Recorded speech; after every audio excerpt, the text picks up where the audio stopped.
For centuries, gold has been the ultimate symbol of wealth, power, and security for nations across the globe. From the treasures of ancient empires to the reserves of modern states, gold has always held a unique place in the story of civilization. Its allure goes beyond mere beauty. Gold is universally recognized, nearly indestructible, and impossible to manufacture, making it a rare and coveted asset. Gold reserves act as a trusted national savings account, a tangible store of value that is recognized and respected worldwide. Unlike digital assets or even paper currency, gold is not tied to any one country's fortunes, making it a truly global standard.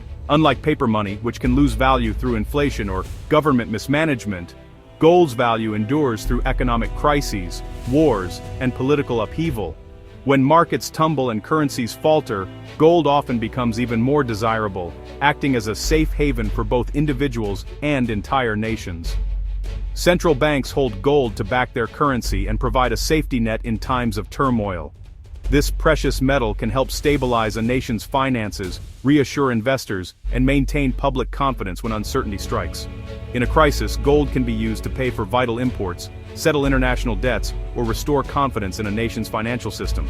Its liquidity and universal acceptance make it a powerful tool for governments facing emergencies. A large gold reserve signals strength and stability to the world, sending a message that a country is prepared for whatever challenges may come. It's a visible sign of economic resilience and prudent planning.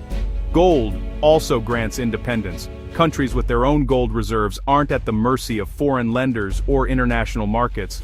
They can make decisions with greater freedom, knowing they have a solid foundation to fall back on. This is why nations like the US, Germany, China, and Russia continue to build their gold stockpiles, competing quietly for the world's most trusted asset. Their actions reflect a deep understanding of gold's enduring value in a rapidly changing world. Where gold is stored matters as much as how much is held. Access in a crisis is crucial. Some countries keep their gold at home, while others store it abroad for strategic reasons, balancing security with accessibility. Today, European countries are rethinking old arrangements and considering bringing their gold reserves back home, seeking greater control and reassurance in uncertain times. Gold's role as a pillar of national security and economic strength remains as vital as ever. Why is so much of Europe's gold, billions of dollars worth, stored not in Paris, Berlin, or Rome, but deep beneath the streets of New York City? It's a question that reveals a fascinating story of trust, fear, and global power. The answer lies in the dramatic upheavals and shifting alliances of the 20th century, when the world was anything but stable. In the early 1900s, Europe was rocked by wars, revolutions, and economic crises. As the threat of conflict grew, nations began to worry about the safety of their most valuable reserves. The United States, distant from the chaos and seen as a beacon of stability, emerged as the world's ultimate safe deposit box. Gold-laden ships quietly crossed the Atlantic, carrying fortunes to American shores. European nations, fearing invasion and occupation, shipped their gold to America for safekeeping. Each crate represented not just wealth, but the hope of rebuilding after war. This practice intensified during World War II, when Nazi forces swept across the continent. Later, as the Cold War dawned and the Soviet threat loomed, the urgency to protect national treasures only grew. By storing gold in New York, European countries placed their trust and their fortunes under the protection of their most powerful ally. The arrangement symbolized not just security, but a deep transatlantic partnership. Over time, this became the norm. Gold bars sat undisturbed in U.S. vaults, their ownership meticulously recorded by central banks. The physical gold rarely moved, but its presence reassured nations that their wealth was safe. For decades, the arrangement went unquestioned. Moving gold was expensive and risky, and the alliance between America and Europe seemed unbreakable. But as the world changes, so do attitudes about where national wealth should reside. Questions of sovereignty, transparency, and trust have come to the forefront. The presence of European gold in America is now seen by some as a relic of a different era, one shaped by war and uncertainty. Today, as Europe grows more confident and interconnected, leaders are reconsidering this long-distance relationship with their most precious asset. Debates rage in parliaments and central banks about the future of their gold. The question remains, should Europe's gold finally come home, or does its place in America still serve a purpose in a changing world? The story of Europe's gold in America is rooted in fear, survival, and the relentless search for security in a world turned upside down by war. In the early 20th century, gold was more than just a symbol of wealth. It was a lifeline, a last resort for nations facing existential threats. As Nazi Germany rose in the 1930s, European leaders watched with growing dread. They feared their gold reserves, essential for national survival, would be seized by invaders, stripping them of the means to resist or rebuild. Gold was vital. It could fund governments in exile, buy weapons and support post-war recovery. Without it, the future of entire nations hung in the balance. In a race against time, secret operations moved tons of gold across the Atlantic. Ships sailed under the cover of darkness, dodging enemy submarines and aircraft, risking everything to keep Europe's wealth out of enemy hands. After WTO, a new era of anxiety began. The Cold War brought fresh threats. The Soviet Union loomed just across the Iron Curtain, and the fear of another invasion or political upheaval was ever present. Once again, the United States was seen as the safest haven for Europe's reserves. Its distance from conflict, political stability, and growing economic power made it the logical choice for safeguarding gold. The Federal Reserve Bank of New York became the world's gold custodian, holding not just American gold, but the fortunes of entire continents deep within its vaults. For Europe, this meant security and a sense of relief, knowing their reserves were protected, even as uncertainty raged at home. For the US, it reinforced the dollar's dominance and cemented its role as the world's financial safe haven. Storing gold abroad was never a casual decision. It was a desperate measure in desperate times, a gamble for survival when the stakes could not have been higher. But as the world stabilizes and Europe grows stronger, the logic behind this arrangement is being questioned.